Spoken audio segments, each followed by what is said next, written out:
Rencana pemerintah untuk menaikkan tarif ojek daring atau ojek online ojol sebesar 8 hingga 15% menuai pro dan kontra di tengah masyarakat, baik dari pengemudi ataupun para pengguna yang berada di Kota Palembang.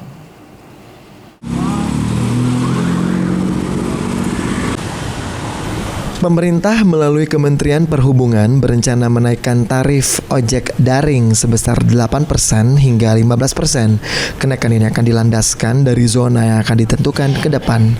Menanggapi hal tersebut, salah satu pengemudi Ferry Febrianto mengaku ia mendukung rencana kenaikan tarif oleh pemerintah. Namun jika kenaikan tersebut diiringi dengan kenaikan potongan, maka akan merugikan para pengemudi. Untuk itu potongan bagi pengemudi haruslah dikurangi jika kenaikan tarif terjadi. Selain itu, kenaikan tarif juga akan berdampak kepada para pelanggan karena biaya akan semakin tinggi. Untuk gorai, untuk berapa kilometer? Untuk paling 1,5 lah. Kalau naik tarif tuh yo seluruh driver Indonesia nih mungkin sebagian setuju lah kalau tarif dinaikkan kan.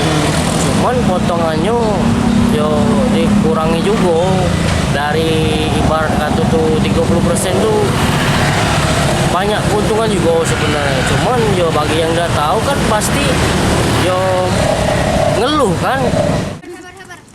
Sementara itu pengguna ojol Atira dan Mia mengatakan sebagai siswa yang kesehariannya menggunakan ojol mengaku tidak setuju dengan rencana kenaikan tarif karena keterbatasan uang saku yang diberikan oleh orang tua. Saya pribadi saya tidak setuju karena keterbatasan dana yang diberikan oleh orang tua, apalagi kami sebagai pelajar, jadi uang saku kami itu masih terbatas, jadi kami keberatan. Dan kita juga pakainya rutin ya? Iya.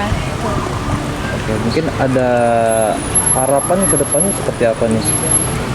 Kalau dari aku sih harapannya jangan dinaikin sih tarifnya, soalnya kan kami pelajar, uang kami tuh nggak sebanyak itu kan. Jika kenaikan tarif terjadi, maka mereka akan beralih dari ojol ke transportasi lain lantaran biaya ojek online yang semakin mahal. Ilham Wahyudi, PAL TV.